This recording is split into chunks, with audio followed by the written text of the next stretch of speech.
Okay, I'm at Battista. You got the broken light there, which the lawn cutting guys never told us that they did it. Okay.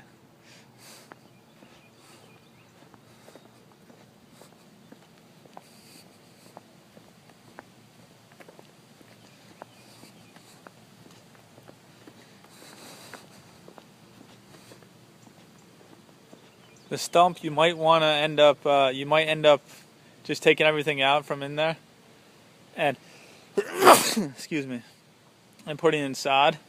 That's an option.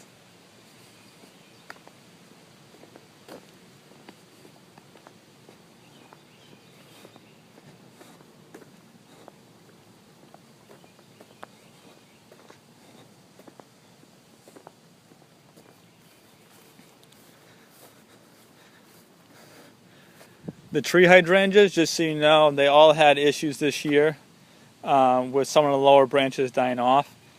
We saw that across the board because we had that really hot weather in November, and then the hot weather to straight freezing cold. So a lot of the trees got damaged, specifically the tree hydrangeas. Okay, we have to clip back all the dead growth now and all the branches for all the hydrangeas. Same thing, more hydrangeas. I clip all the dead growth out of those. Eventually, Brenda, you mentioned that you're going to want to just remove the plants out of here. Okay, and then perhaps you can transplant those elsewhere, and then just put in sod in here.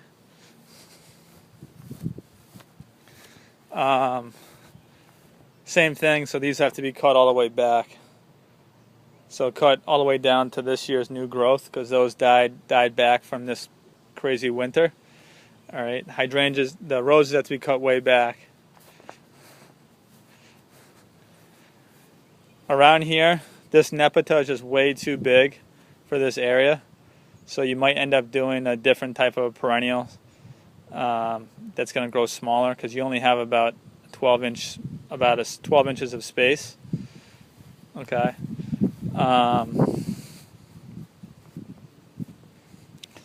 So you might consider, this might be something on your list that you want to tackle in the future.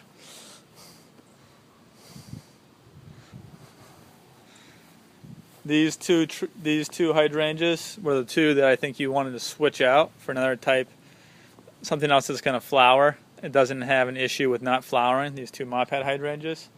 So that's something we can follow up with you about. The roses, you'll notice that's, again, roses actually took a real beating, same with over there, this past winter. Some of the branches have looked like they've died, so we can cut off any of the branches that are dead. If they've got growth at the tip, then we'll leave the branch. It's not the greatest area for climbing roses, so you might consider putting something else in there.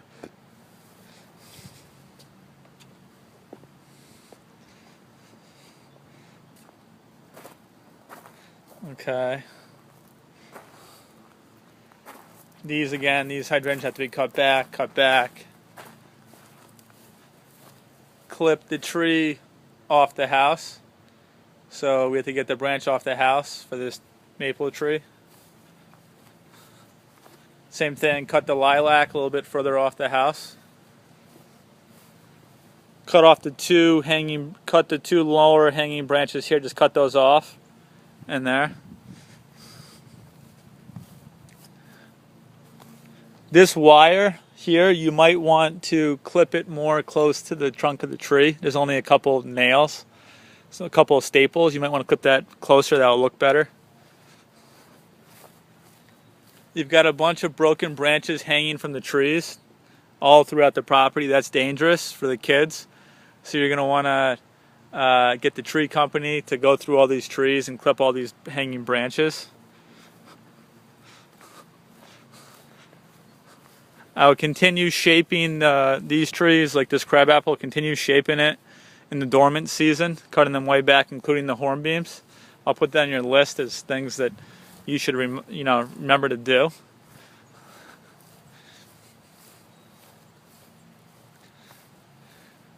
This area back here, in the future, you might want to reorganize it a little bit. Okay, I mean, so for example, if it was my house, I'll get rid of that one inkberry holly. It's that big, huge, like 10 foot by 10 foot holly. I just think I think the Southern Sunflower tree is a much nicer tree to highlight in that bed, so I'll get rid of this other big shrub, right? That's something I would consider. I'm not a huge fan of rhododendrons either, just so you know, because they only bloom for about 2 to 3 weeks, and that's it. That's what they look like. So these trees are going to cut down. The cedar trees are all going to cut down. So there's what, 1, 2, 3 cedar trees. We have to tie back the branches of this hornbeam. I'm not sure if we can. We're going to try, but be aware that sometimes the branches are like very like stuck, as far as they're not going to be able to be pliable. So, but we'll try our best to get these looking as good as possible.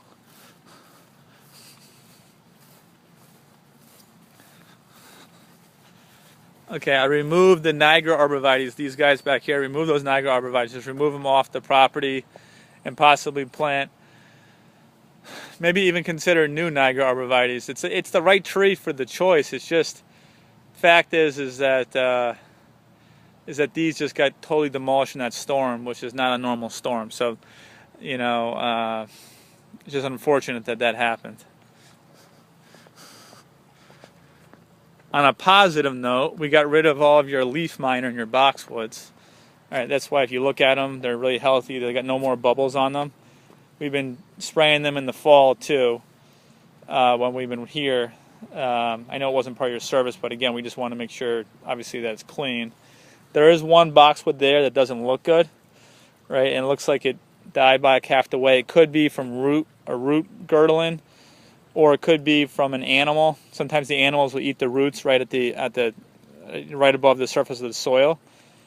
For now, I think I'll just have the guys just cut it out, just cut out the dead, and then over time it'll just kind of fill in. But I wouldn't leave it how it is, just cut it out.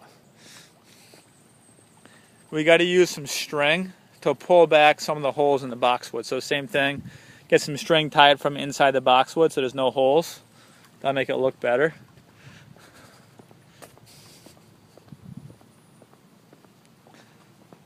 So same thing, Eddie. This property's got to look perfect. So same thing with this. That you might decide just to clip off, because you clip it off, it'll still look good. Other option is tying it with the jute string closer so it's not kind of flopping all over the place.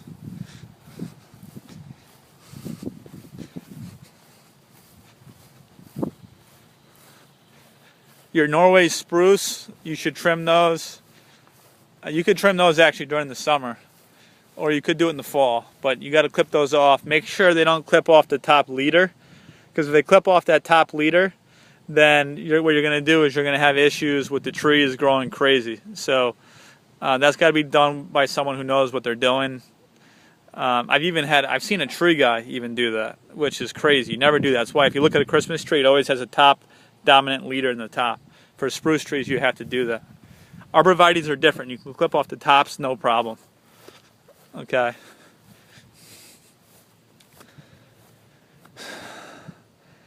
These, you can see they're growing mostly from the roots. I want to cut these all the way down, like 8 inches off the ground.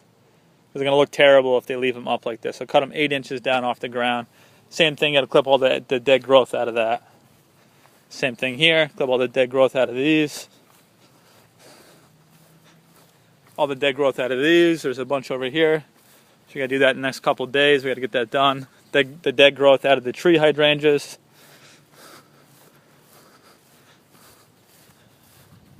Brenda, do you want us to trim the burning bush? These plants here, and also along the driveway. Do you want that done? Because I thought you said you didn't like them, and if you just ultimately want to rip them out, I'm not sure. I mean, I guess if anything, just give them a haircut. It's just they look decent this summer. So maybe, Eddie, when you're here, just give them a haircut. And the same thing, a haircut over here, so they don't encroach in the lawn. We don't lose the lawn. Okay. Brenda, if I was you, I would eventually take down the white pine tree. I think it looks out of place. It's a crappy tree, drops a lot of needles, and it's not attractive. I think this would look better if it's just lawn. So just I'd point that out. I'd take that out if I was you. Then obviously take out this hornbeam. And when you do decide to blow out the front of the house, you could probably transplant and keep some of the plant material you do have in the front. So again, guys, this side, just give it a nice haircut all the way down. It'll look better. Brenda, you're going to need a tree guy to trim these cypress. These are too big for us to trim. And the same thing, just give them a haircut roughly a foot back.